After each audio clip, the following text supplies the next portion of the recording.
ఎన్నికలు సమీపిస్తున్న కొద్దీ నారా చంద్రబాబు నాయుడు తన నటనా చాతుర్యం, రాజకీయ దిగజారుడుతనంలో తనకి ఎవరూ సాటిరారని రాయచోటి ఎమ్మెల్యే శ్రీకాంత్ రెడ్డి తెలిపారు.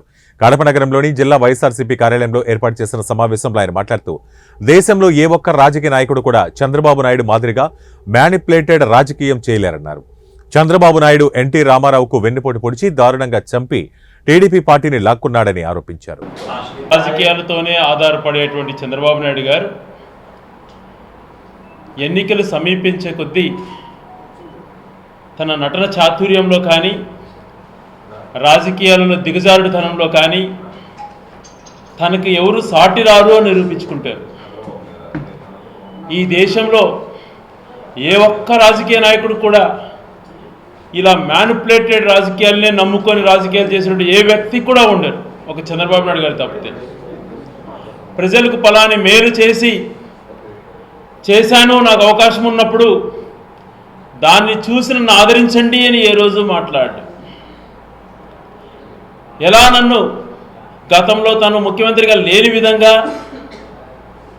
ప్రజలు మర్చిపోయి ఉంటారు, షార్ట్ మెమరీస్ ఉంటాయి. ఇప్పుడు ఏదో కొత్తగా తను రాజకీయాల్లోకి వచ్చి మార్పులు తీసుకొస్తాను, అవకాశాలు ఇవ్వండి అని చెప్పి మాట్లాడేటువంటి ఈ వ్యక్తి 15 సంవత్సరాలు ముఖ్యమంత్రిగా పనిచేశాడు అన్నటువంటిది మర్చిపోయినట్టున్నాడు. ఒకసారి ఎన్టీ రామారావు గారిని వెన్నుపోటు పొడిచి తనను దారుణంగా చంపేయబడి పదవి లాక్కున్నాడు. ఇంకొకసారేమో కార్గిల్ వారుభూతంలో వాజ్పేయి గారితో పొత్తు పెట్టుకొని గద్దెనెక్కాడు. మరొకసారి రాష్ట్రాన్ని విడగొట్టి మోడీ కాళ్ళు పట్టుకొని ముఖ్యమంత్రి అయ్యాడు 3 సార్లు. మరి 3 సార్లు ముఖ్యమంత్రిగా పనిచేసిన వ్యక్తి ఈరోజు తన పేరు చెప్పుకుంటే ఏ ఒక్కటి గుర్తుకు రాదు అని అంటే ఎంత నీచమైనటువంటి పరిపాలన చేశాడో అర్థం చేసుకోవాలి. రాజశేఖర రెడ్డి గారు ముఖ్యమంత్రి అయిన తర్వాతనే ప్రజలలో ధైర్యం పెరిగింది, సామాన్యుడిలో జీవించేటువంటి అవకాశాలు కలిగినాయి, ప్రతి ఒక్కరు తలెత్తుకొని బతికేటువంటి అవకాశము కలుగుతూ ఉంది. ఎనీథింగ్? Thank you.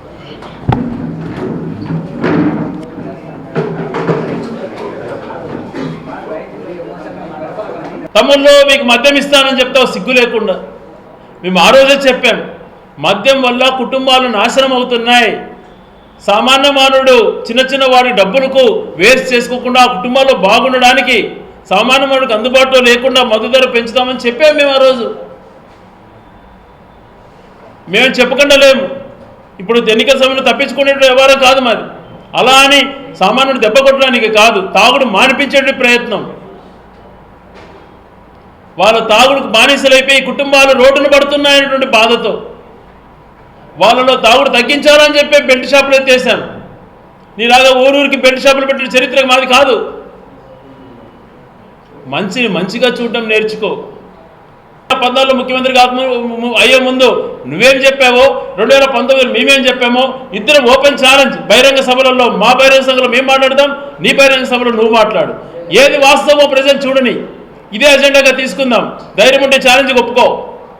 నువ్వు మాట్లాడేటువంటి నీచమైన మాటలకు మేమంతా కూడా చెప్పే సంస్కారం మర్చి మాట్లాడలేదు. ఈ